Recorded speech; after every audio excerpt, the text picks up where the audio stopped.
आम्ही आधी पडायचं काम केलं, आता आमचा उमेदवार निवडून येणार, सर्व पार्टीची मतं आमच्या उमेदवाराला मिळणार, असं आमदार बच्चू कडू म्हणाले आहेत. आमदार बच्चू कडू यांनी ही प्रतिक्रिया दिली आहे.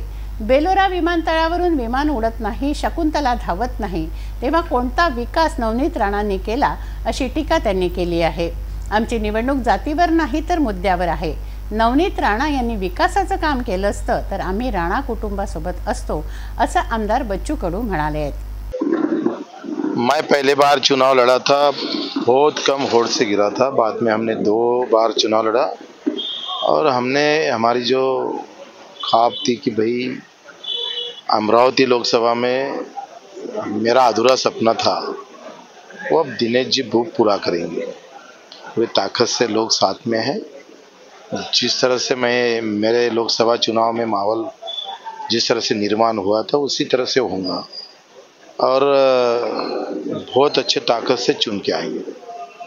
मागच्या निवडणुकीत आपण उमेदवार उभा केला तर मताधिक्य मोठ्या प्रमाणात मत घेतले होते. काय राहिलं परिस्थिती आता या निवडणुकीमध्ये?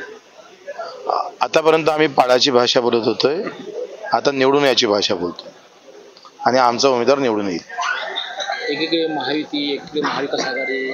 कसं आहे, नेत्यांच्या हातून निवडणूक गेली आहे, जनतेच्या हातात निवडणूक येणार आहे आणि जनतेची सगळी बाजू आमच्या बाजूने आहे. नेता तिकडे, कार्यकर्ता आमच्याकडे, पैसा तिकडे, जनता आमच्याकडे, असं एक समीकरण आहे. आणि तुम्हाला मी सांगतोय, हा पुऱ्या हिंदुस्थानातला एक वेगळा रिझल्ट राहील. सगळी ताकद एका इकडे असल्यावरही सामान्य गोरगरीब जो काही सगळ्या समाजातला, आणि ही निवडणूक अशी राहील का सगळ्याच पार्टीचे मतं आम्हाला भेटणार. हा चमत्कार आहे आणि हा चमत्कार हिंदुस्थानात फक्त अमरावतीमध्ये घडणार आहे. सगळ्या पार्टीचे, सगळ्या जातीचे, सगळ्या धर्माचे लोक आम्हाला मत मारेल आणि ही निवडणूक प्रहारच्या हाती देईल. दिनेश भाऊ सगळ्यात जास्त मतानं निवडून येणार विदर्भात. लोकसभेचं काय अजेंडा आहे? खरं तर हे चांगलं तुम्ही प्रश्न विचारला. झेंडा कोणता राहील याच्यापेक्षा अजेंडा काय आहे. अजेंडा शेतकऱ्याचा आहे, मजुराचा आहे, वंचित घटकांचा आहे. जे काय अडचणीत असेल, आजही दिव्यांगाचे 5% केंद्र खर्च करत नाही. संत्रा उत्पादक शेतकरी अजूनही संत्र्याच्या बागा नष्ट करायला तयार आहे. अशा विचित्र अवस्थेमध्ये संत्रा उत्पादक आहे. सगळ्यात जास्त कापूस उत्पादक शेतकरी अडचणीत या 3 ते 4 वर्षामध्ये आलाय. सोयाबीन उत्पादक शेतकरी असेल, मेळघाट आपण अजून जर पाहिलं तर अजूनही त्याला स्थलांतरित व्हावं लागतं. केंद्राची MRGS योजना पाहिजे त्या पद्धतीनं खासदारांना जर राबवली असती तर माझ्या मेळघाट आदिवासी बांधवाचं स्थलांतर थांबलं असतं. पण अयशस्वी आहे, कुठलंही काम केलं नाही. फिनले मिलचा कामगार अजूनही ओरडतं. आम्ही हळदी कुंकाचे कार्यक्रम घ्यायचे आणि लोकांना कुंकू पुसण्याची वेळ आणायची, असे धोरणं राबवायचे, तर हे फार चुकीचं आहे.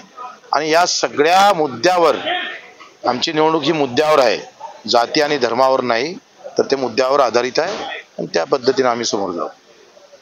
नवनीत राणेंनी खूप काम केलंय याआधी आणि दुसऱ्यांदा सुद्धा नशीब. मला वाटतं तुम्हाला एखादं काम माहित असेल तर सांगा, म्हणजे मग मी मान्य करेन. आपल्याला माहित आहे का? तुम्ही जो प्रश्न विचारला त्यातला एक काम तर सांगा ना तुम्ही. माझं काय म्हणणं आहे, तुम्ही एक काम सांगा. हारलो आपण. काम केलं बेलोरा विमानतळाचं काम सांगितलं होतं, आम्ही पूर्ण काम केलं. तुम्हाला काय वाटतं बेलोरा विमानतळ? तुम्ही सांगा ना मला. हा तुम्हाला प्रश्न आहे. अरे बेलोरा विमानतळामध्ये काय नवीन घडलं? आज प्रायव्हेट फ्लाईट उतरू शकत नाही तिथे. जनरल फ्लाईट काय येणार आहे? एकंदरीत तुम्ही सांगा. टेक्सटाईलचं धोरण इथं राबलो आपण. अमरावतीचं टेक्सटाईल झोन डिक्लेअर केलं आणि केंद्राचा टेक्सटाईलचा उद्योग बंद पडतोय. याच्यापेक्षा शोकांकिता काय असू शकतं? आज आम्ही जर पाहिलं, मिहान जर पाहिलं तर फेल्युअर आहे. विदर्भातल्या नागपूरच्या त्या मिहानमध्ये हजारो लाखो तरुणांना काम भेटेल अशा अपेक्षा होत्या आणि ते तर सुरू झालंच नाही पाहिजे त्या ताकदीनं. आणि इथे आम्ही जर पाहिलं तर इथलं टेक्सटाईल उद्योग केंद्र सरकारचा आपण बंद पडला. असं एक नाही 23 उद्योग. एका उद्योगामध्ये 1000 जर कामगार पकडले तर 23,000 लोकांचे हात रिकामे करून ठेवले आपण. यावर खरं तर बोललं पाहिजे. शकुंतला धावता धावत नाही, विमान उडता उडत नाही. तर याच्यावर कसं आहे, आता शेवटच्या टप्प्यात काही आश्वासन, कसं एखादं फ्लाईट सुरू झाली असती तर कदाचित आम्ही त्या बाबतीत राणा कुटुंबासोबत राहिलो असतो. पण कोणता मुद्दा आहे सोबत राहायचा? कोणता एक मुद्दा सांगा तुम्ही का ज्याच्यामुळे आम्ही सोबत राहू? तो बीजेपी के खिलाफ लड़ोगे या कांग्रेस के खिलाफ लड़ोगे आप, और उनके आने के बाद किसके साथ जाओगे? हम देश के हित में और वंचित घटिया जो दुर्लक्षित है, किसान है, मजदूर है, व्यापार है, इनके साथ लेकर इस सभी पक्षों के खिलाफ लड़ेंगे. उनके आने के बाद किसके साथ रहेंगे? सबके साथ रहेंगे. आप बोलेंगे उसके साथ जाएंगे. नाही, जसे महायुतीसोबत गेले होते आपण, जैसा अभी बीजेपी है तो हमारी बीजेपी है, आप ख्याल में रखो. याआधी आपण शिंदे गटासोबत गेले होते. ते काय ठरवून गेलो होतो का? वेळेवर झालं, कार्यकर्त्यांना सांगितलं, विचारलं, माहिती घेतली. या अमरावती जिल्ह्याचा जिथं जिथं चांगला फायदा होईल, ज्यांच्यामध्ये सगळ्यांचं समाधान होईल, सगळ्यांचं, तो निर्णय वेळेवर घेऊ. यानी उनका सारे ऑप्शन खुले जाने के लिए बाद में, उनके आने के बाद में कहीं पे भी जा सकते हैं, जो अपना फायदा हो जाएगा. देखो अभी वो बात नहीं है, अभी चुनाव लड़ने की बात है, अभी चुनाव लड़ने की बात है.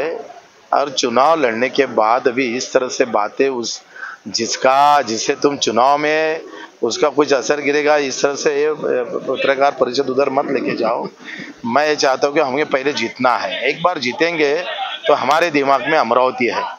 बच्चू कडू विधानसभेमध्ये हम ये बोलते हैं कि अगर यहाँ का विमानतळ शुरू नहीं होता तो मुंबई का विमानतळ बंद करेंगे हमारे दिनेश भाऊ.